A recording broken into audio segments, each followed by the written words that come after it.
Oi, gente, boa tarde, tá?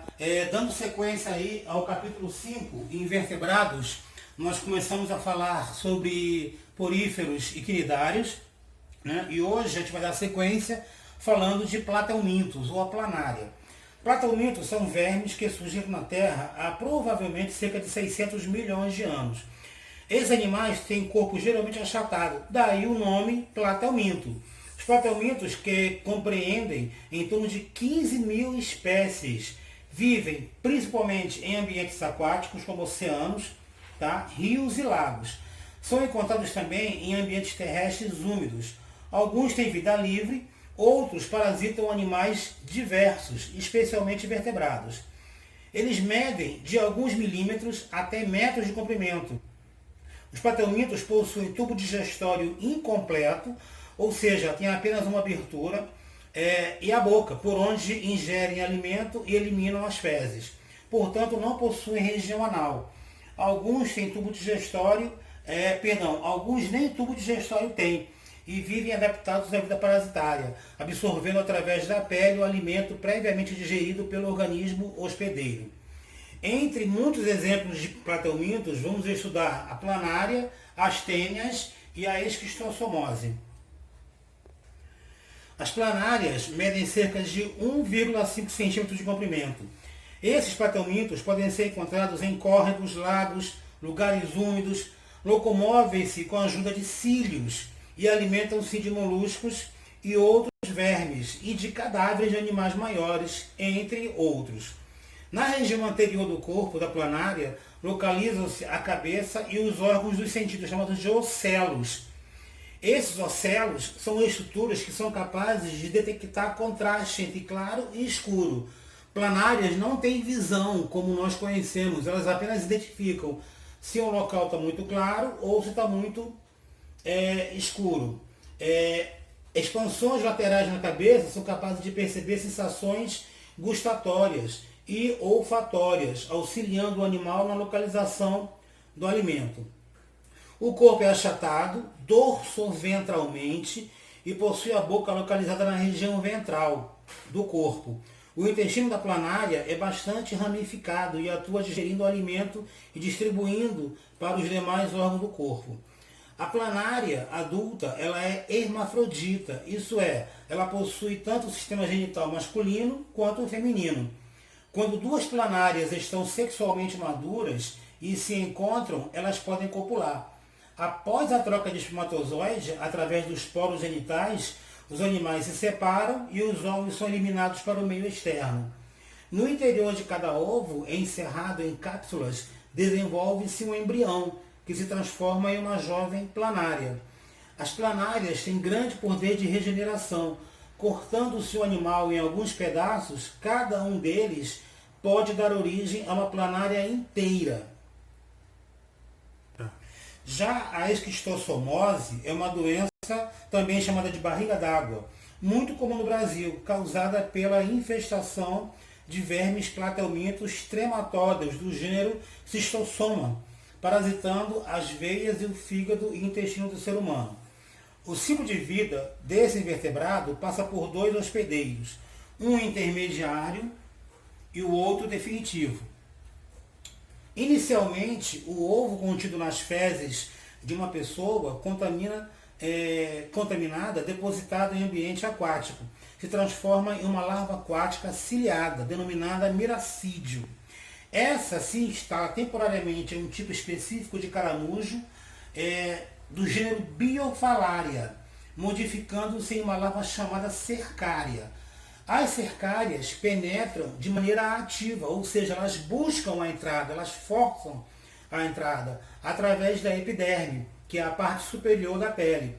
Quando as pessoas, principalmente os ribeirinhos, quem mora próximo de rios, usufruem desses cursos da água contaminados, e após a penetração, as larvas atingem a corrente sanguínea, por onde são transportadas até o intestino e fígado, e ali ficam fixadas por meio de ventosas e se reproduzem de maneira assexuada. Na fase aguda, pode gerar coceira, dermatite, febre, tosse, diarreia, enjoo, vômito e emagrecimento. Na fase crônica, diarreia, aumento do fígado, que a gente conhece como hepatomegalia, aumento do baço, que a gente conhece como esplenomegalia, hemorragias e abdômen com aspecto dilatado. O que a gente deve fazer? Quais são as medidas profiláticas? Quais são as medidas de combate a esse parasita? Evitar tomar banho em locais desconhecidos, lagos e córregos de regiões com histórico evidente, onde seja comprovada o grande número de casos da doença, promover o controle da população de caramujos, né? Tratar o doente e fornecer o saneamento básico, garantindo condições básicas de higiene. Outra doença por parasita, por platelminto, é a teníase. A teníase é uma doença causada pela tênia, um platelminto da classe Cestoda, representada por parasitas intestinais. Em razão desse modo de vida, esses indivíduos não possuem sistema digestório, uma vez que absorvem nutrientes digeridos pelo hospedeiro. Usualmente, consideramos duas espécies de tênia, a tênia sólio, que parasita suínos, e a tênia saginata,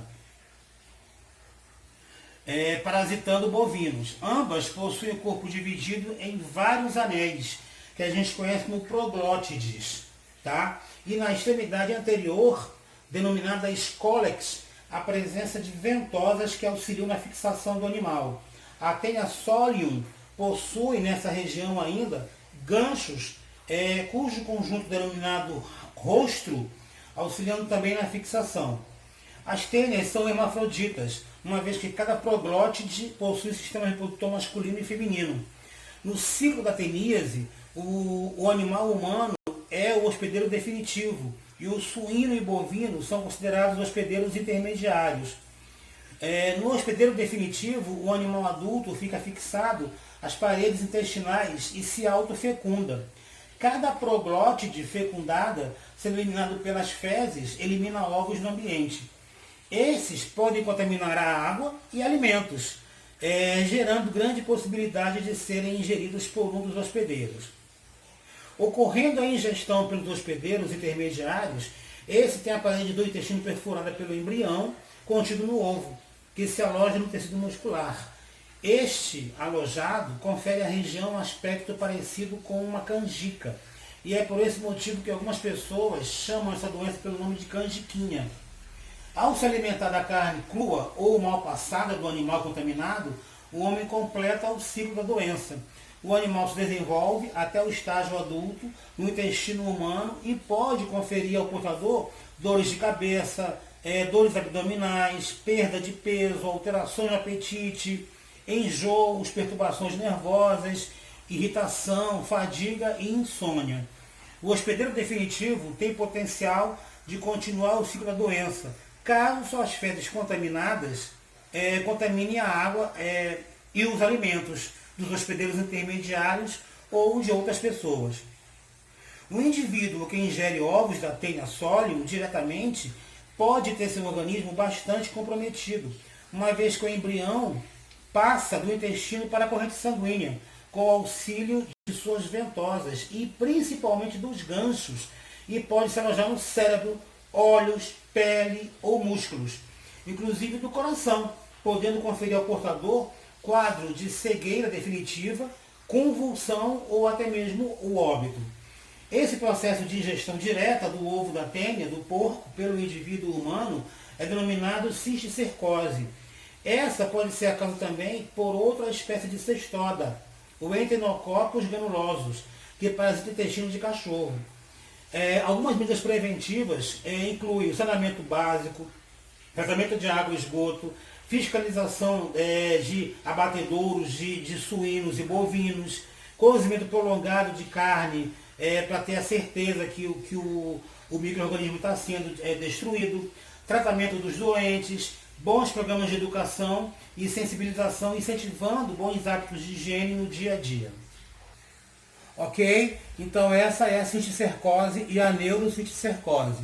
Aqui, senhoras e senhores, nós temos a ocorrência dos caramujos Biofalaria no Brasil, isso até meados de 2008. Né?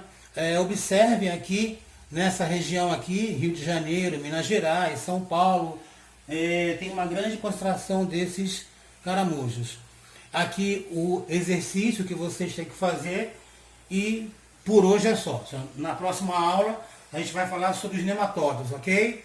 Um abraço a todos e boa tarde.